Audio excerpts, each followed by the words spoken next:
Hello, this is just going to be a quick video explaining cyubePainter, how it works, and some of its basic and advanced functions. So to get started, you'll need a palette block, which is crafted like so. It's just a C with a little extra bit on the end there, kind of in the shape of an art palette. And this will get you one palette block. There are a few other items in the mod that will also be useful, so we'll quickly go ahead and get the things we'll need for that.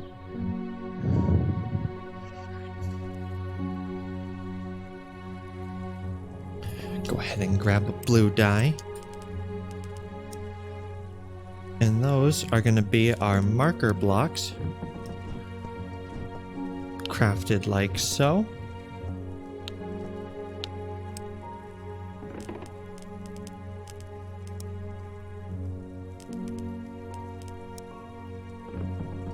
And you'll get 50 of each for your crafting operations.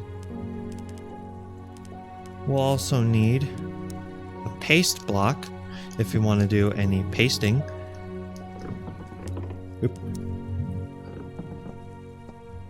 Which is crafted like a picture frame with one white dye in the center.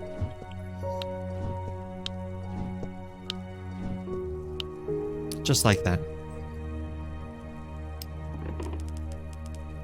Now I've already got some paste blocks, so I'll just remove the extras here. Or not. There we go. You may also decide that you want an air filter, which is crafted with one white dye. So I'll just go ahead and grab one from my garden here.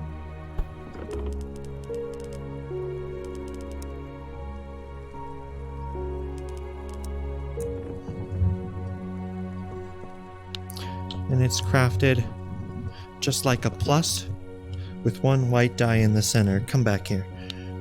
There we go. And there we'll have an air filter block. So now that we have everything we need, we'll come over here to our little testing area.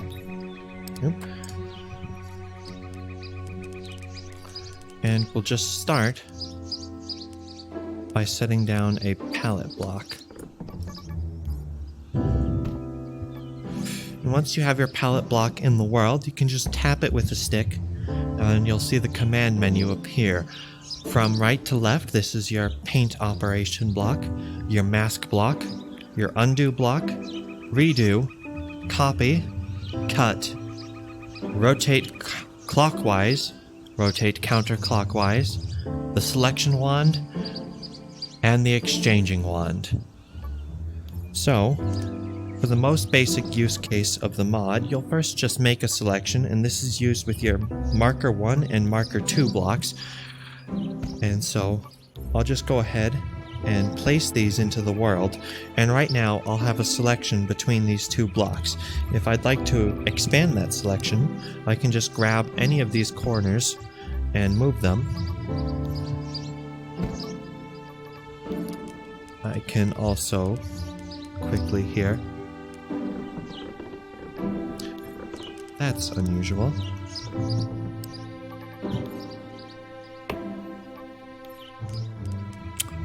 Okay, sorry, game is bugging out a little bit here. We can quickly make this a cuboid selection, so it doesn't need to be one flat pane. It can be any area between these two markers. And now, let's say we want to fill this area within the selection. To decide what block we want to fill our selection area with, we just place it on top of the paint block here. And now when we tap it with the stick, we can see that the area between those two markers has been filled. We can also undo that paint operation or redo it if we so like, and we can do that up to 5 times for paint operations. If we want to completely erase the area, we can just remove the block, which will now tell the paint block that we're setting the area to air. And now when we tap it, the area is set to air, as we can see. But we can also undo that operation to get the block back. And now, let's say we had an area of our selection that we didn't want to change. Let's say we only want to set the wood blocks within this paint area. So this is still one selection, but I want to leave these air blocks here. So I will set a wood block on top of our mask block, and this is going to be telling the paint operation to only paint the blocks that are placed above the mask. So if we demonstrate that, let's say we want to now paint all of these wood planks into stone. So I'm placing a stone block above the painting block. So this is the block we're going to be setting it to, and this block, the wood plank above the mask block, are going to be the blocks that we're going to be changing. And so now when I perform the paint operation, we can see that all of the wood planks were changed, but this area of air blocks were not affected because they're a different kind of block. And if we were to switch these around and now say we wanted to paint wood but only paint stone blocks, we can see that the operation is reversed. But that's not all masking is capable of. We could say we want to mask for stone and wood. And now if we add some stone blocks into here, and then say we want to turn this into red fabric and paint that here, we can see that the stone and the wood were changed, but the air remains unaffected.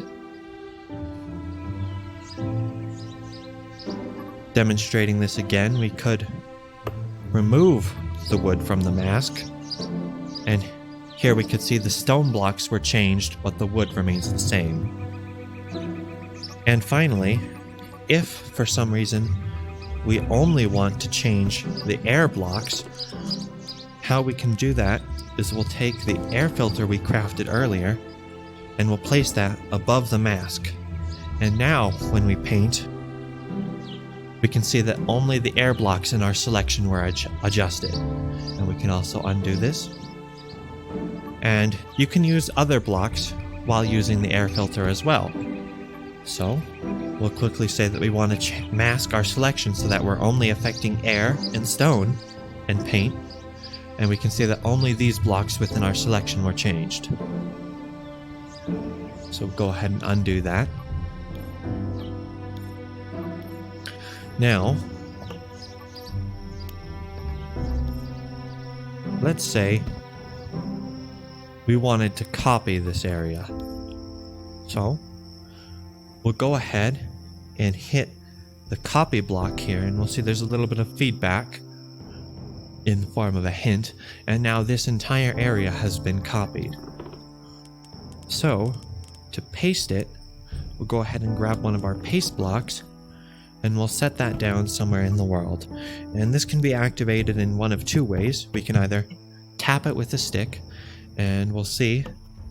Here, we just update that. That shouldn't be that like that. That's a bug, so we'll fix that. But we can see that our selection was now pasted. And the other way we can trigger our paste block is if we grab our bow and arrow here, and hopefully I'll hit it on the first try. We can also trigger a pasting by shooting it with the bow. So if you have a bigger clipboard, kind of like this, and you don't want to get caught in the pasting, you can trigger it remotely from further away. But what if we want to rotate our selection before we paste it? Is this a real block? That's not supposed to happen. We can hit either of these blocks to rotate our clipboard before we paste it. So let's say we want to rotate it 90 degrees clockwise. We'll go ahead and tap that block. And now when we trigger our paste block, if I can hit it properly, we can see that our selection was rotated 90 degrees clockwise. And we can, of course, undo that and rotate it 90 degrees once more.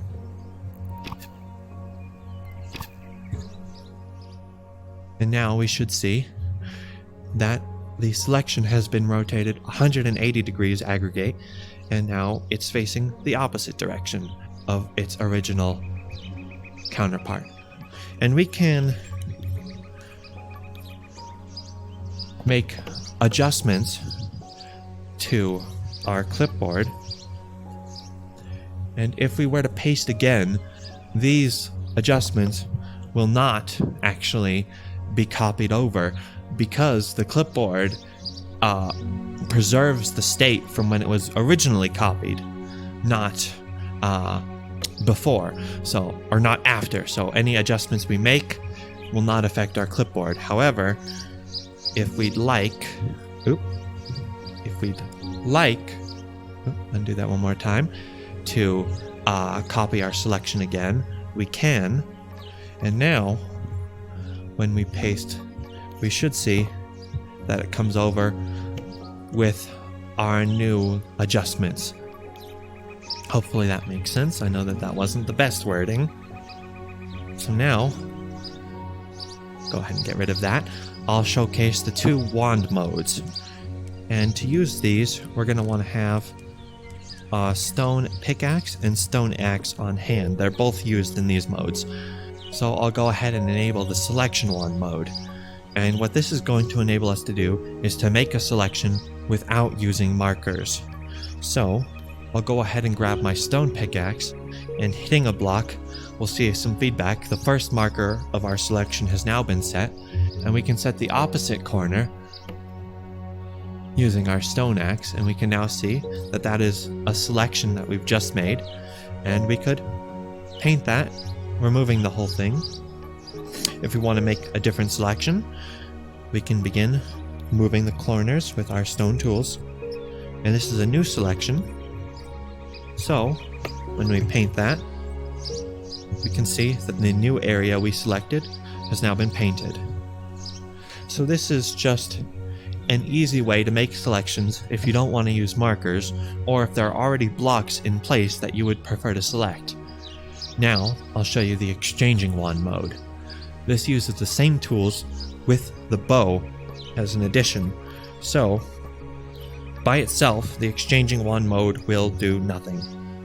By itself, the exchanging wand mode will assume that you're going to place air, and also the exchanging wand is not undo eligible. Let's just start again. Okay.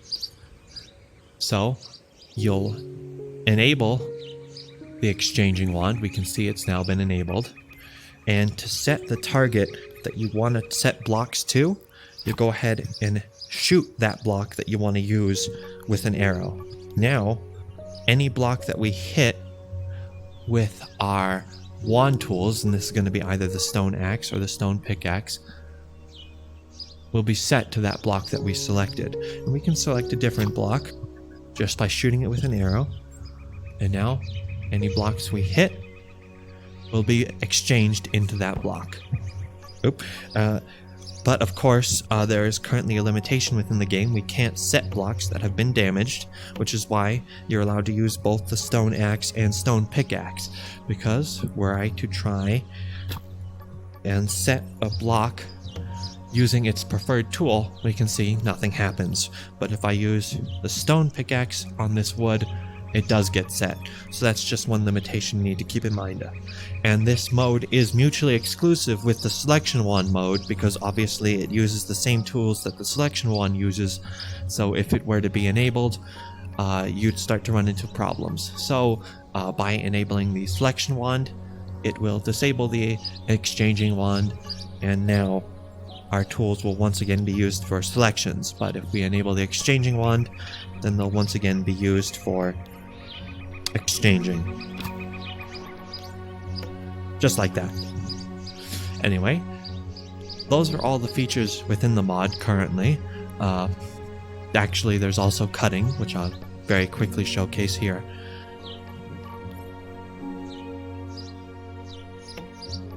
Go ahead and select that corner and that corner. And cutting works exactly like copying, with one exception, that it will also remove your selection. So now we can paste that somewhere else. And that's it. I hope you enjoy the mod. I hope this clears some confusion up. Actually, there are a few more things. Okay. Very quickly.